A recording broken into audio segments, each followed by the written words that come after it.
Sairam. I remember as a schoolboy, one of the kind of question that would come in our exams, especially in English and social studies, was who said this to whom and in what context. We had to give reference to context to a statement that would be provided. Who said this to whom and when and where and why. So here is one such question for all of you. Who said this to whom and when and where and why? The statement is, it was the descent of Krishna into the physical. This statement was made by the yogi, by the sage, the saint, the revolutionary, the poet, the one who donned many roles, that is Shri Aurobindo. My salutations to that great soul. In what context did he make this statement and referring to whom and why, where? All of that is what we will explore in this video. Let me begin in the order of things that happened. It was the 23rd of November 1926. In one small little village, a village so disconnected from the world outside that it was in the later years described as being a stone's throw from Stone Age. This village called Puttaparthi, in that village, in one household, the Raju household, something strange happened in the early hours of the morning. Divine music began to emanate from the home, and it played so loudly that so many people in the village were wondering where is this music coming from. Now, the patriarch of the Raju household, Shri Kondamaraju, was an accomplished and skilled musician. Not that he had received training in it, but out of his passion he had learnt it, and he used to hold many plays and musicals in the village to entertain the villagers, but more importantly to educate them of the glorious epics and history of Bharat. Ramayana, Mahabharata, all of this he would depict. And therefore, in his house, these musical instruments were there. The harmonium, the drums, the cymbals, the tambourine, the tanpura. But who was playing them so early in the morning, 5:30 a.m.? When they went to that room, to their utter amazement, they realized that the musical instruments were playing on their own. On their own, some divine invisible hands seemed to be playing all of them. And even as they were standing in wonderment and awe at this occurrence, they received the news from a messenger that the daughter-in-law of the house, that is Ishwaramma, who had gone to her mother's house nearby, had delivered a baby boy. This baby boy was named Sathya Narayana Raju. Raju is the family name, and Sathya Narayana because Mother Ishwaramma, very interesting, her name itself, Ishwaramma means mother of God. Mother Ishwaramma had observed the vrata or the vow for Satyanarayana, Lord Satyanarayana, and therefore the baby boy was named Satyanarayana Raju. In 14 years from that day, the world would know Satyanarayana Raju as Shri Sathya Sai Baba. Of course, it started off as Sai Baba and later Shri Sathya Sai Baba. And why I am narrating this whole episode of the 23rd November 1926 is because it is very relevant to the statement that I made in the beginning, the statement by Shri Aurobindo. It was the descent of Lord Krishna into the physical.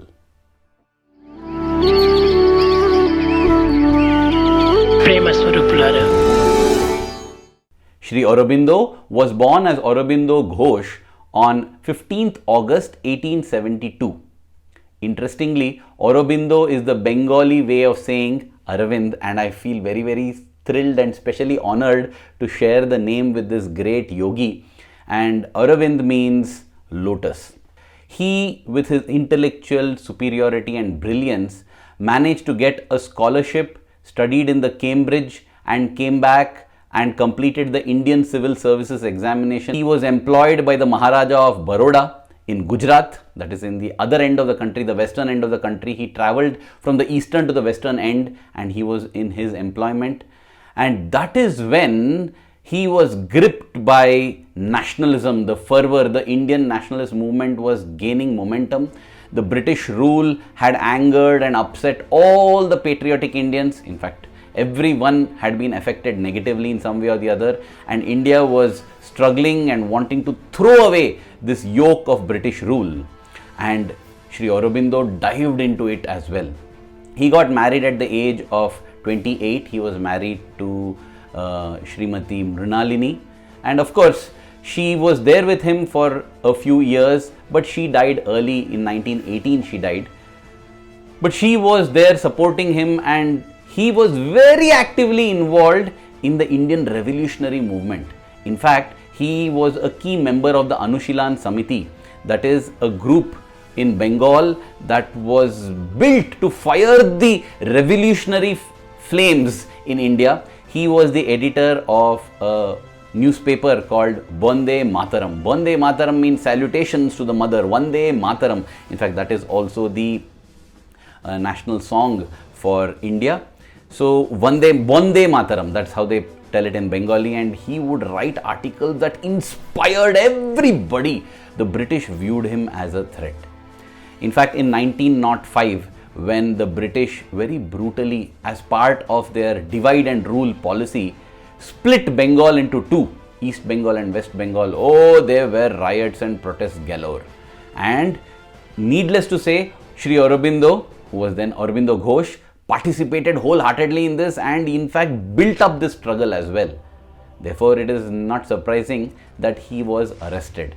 Now you see, though he did all these activities, he did not transgress the law in any way, and yet they found some way to slap charges on him, to imprison him. That is what they wanted. So some kind of a modern, equivalent of a copyright case. He had used something which he is not supposed to write about, and for that they wanted to imprison him.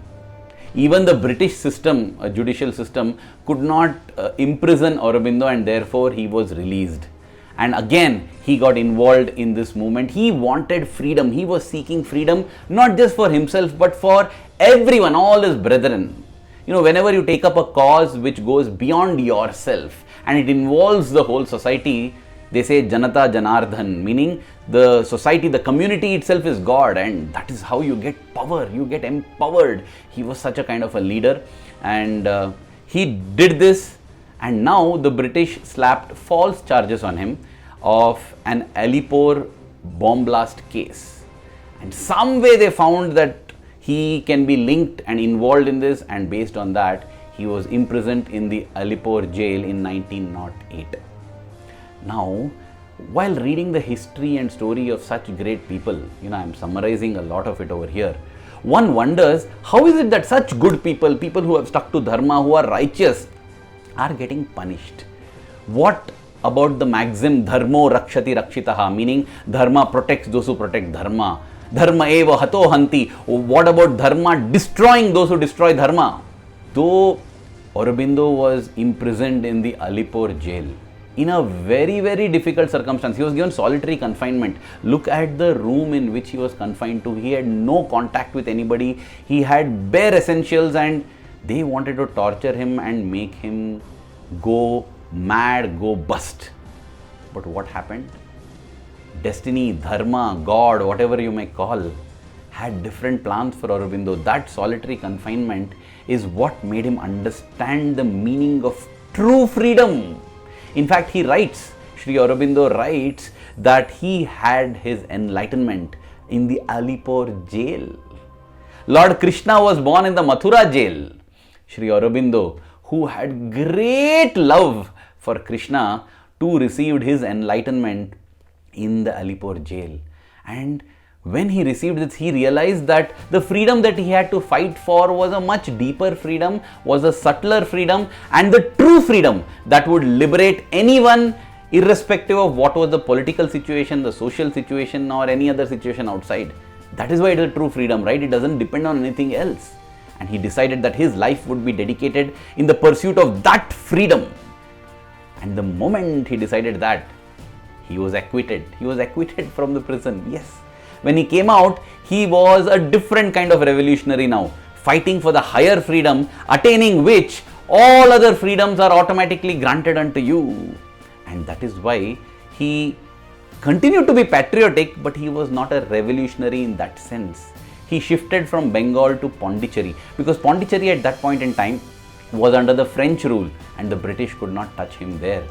And in Pondicherry, he began his spiritual penance, he began his spiritual activities, and like always, he was very passionate, very determined, very completely immersed in it. And no wonder, within years, he achieved magnificent marvels.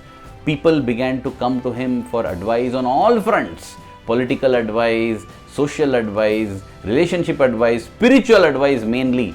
Disciples began to gather unto him, and Aurobindo Ghosh was becoming Shri Aurobindo. But what was the event that changed him from Aurobindo Ghosh to Shri Aurobindo? By the 1920s, Shri Aurobindo, who was still Aurobindo Ghosh back at that time, had a kind of schedule set for the whole day. There would be periods of intense meditation, and along with him, other disciples too could meditate. It was in this period that he wrote many of his magnificent works that are very high on the literary nature, they are also very high on the spiritual nature. At this time, he was joined by a yogini from France whose name was miraculous. Everyone in the Aurobindo circles refer to her as the mother. 1926 was an epochal year for Aurobindo Ghosh. The whole year he began to withdraw himself even more. He perceived that something amazing was going to happen. In fact, in the November of 1926, everyone observed a great difference in Aurobindo Ghosh. He became totally withdrawn. He almost cut off himself entirely. Every day he used to have his lunch, and afterwards at around 4:30, he would come to the common hall where everyone would meditate together, and sometimes he would give talks. He would answer questions also. All of that became a very minimum. In fact, he began to come later and later for these meditation sessions. Sometimes 6 p.m., 6:30 p.m., on one occasion at 2:30 a.m. the next day. So it became very irregular and erratic in that sense, but everybody knew that this was not a negative development because there is something that is happening. There is something in the air. And on the 24th of November 1926, it was evening 6:30. The master hadn't come down yet from his room, and therefore the disciples and the others had gone for a walk, some along the beach they were strolling. Suddenly word came from the mother that all had to gather at the feet of the master.